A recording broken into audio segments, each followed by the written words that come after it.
Assalamualaikum warahmatullahi wabarakatuh. Khairunas anfa'uhum linas. Baiklah kawan-kawan sekalian, bertemu lagi dengan saya di channel terviral Jagat Raya. Baiklah, saya akan memberikan informasi bagaimana cara air itu tetap selalu segar dan enak diminum. Kalau kita perhatikan betul-betul ya, itu kalau misalkan depot air minum isi ulang itu biasanya ada dua tandon ya, ada dua tandon. Yang pertama itu untuk penampungan ya, penampungan baik itu tandon besar yang 5.000 liter atau 2.000 liter atau bahkan ada yang 1.000 liter. Nah, yang kedua itu ada tabung stainless. Ya, ada yang pakai stainless, ada juga yang memakai tandon biasa, ya. Dan skalanya itu lebih kecil dan itu diperuntukkan untuk bahan baku, ya. Bahan baku yang mau disaring oleh saringan depot air minum isi ulang. Nah, yang saya ingin sampaikan itu bagaimana kita memperlakukan tandon yang notabene-nya tandon itu adalah sebagai penampungan ya. Entah itu airnya dari sumur maupun yang dikirim dari tangki ya. Biasanya dari air pegunungan. Itu kapasitasnya itu 5.000 liter ya kalau yang dari air pegunungan. Kalau misalkan daerah Jakarta itu dikirim dari Bogor itu kapasitasnya 8.000 liter. Jadi kalau yang di Jakarta itu biasanya memakai tandon 5.002 untuk penampungan. Jadi 10.000 liter. Karena tangki yang dari Bogor itu biasanya ke Jakarta itu 8.000 liter. Nah, tandon penampungan ini sangat penting ya. Harus diperlakukan sebaik mungkin atau diurus sebaik mungkin karena bahan baku di sini ini harus terjaga. Karena ketika air penampungan itu tercemar ya atau bahkan itu tidak dibersihkan ya, itu sangat mempengaruhi pada hasil. Ya walaupun komponen yang terdapat dalam mesin depot air minum isi ulang itu bagus, bisa saja kan lolos. Nah, yang sering terjadi di pengusaha depot air minum isi ulang itu lalai memperhatikan tandon penampungan ya.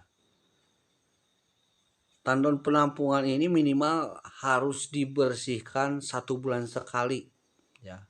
Karena setiap pengisian atau setiap nyedot air dari sumur atau tangki yang mengirim itu ada sedikit kotoran ya yang mengendap dan itu sangat berpengaruh sekali.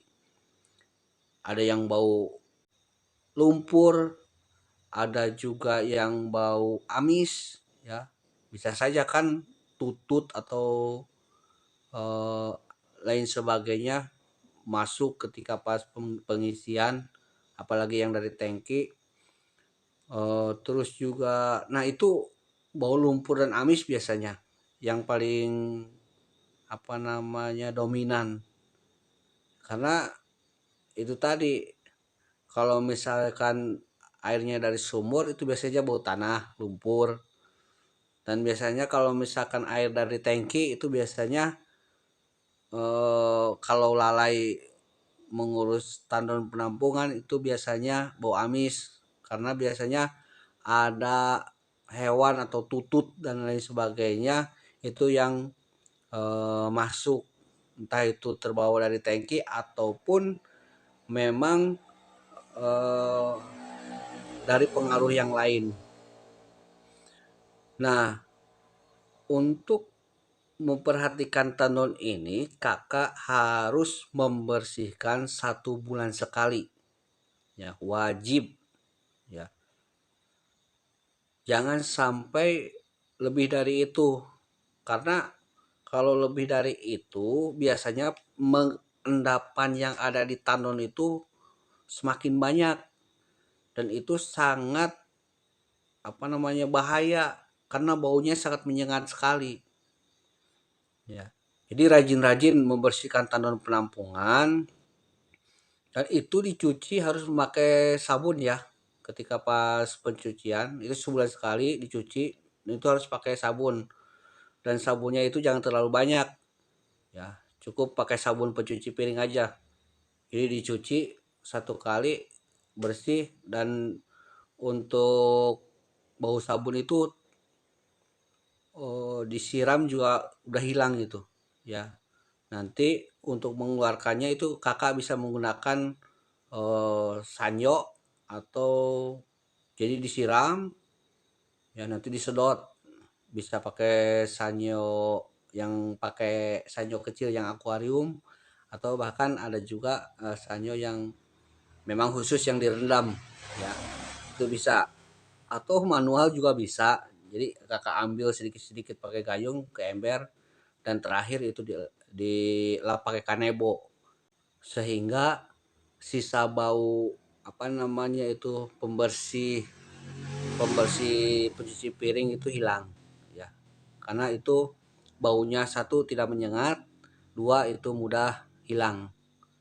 Oke kawan-kawan, itu saja mungkin yang dapat saya sampaikan, dan ini sangat penting dan harus diperhatikan, karena bahan baku yang bagus itu akan menghasilkan kualitas air yang disaring itu jauh lebih bagus dan enak untuk dikonsumsi.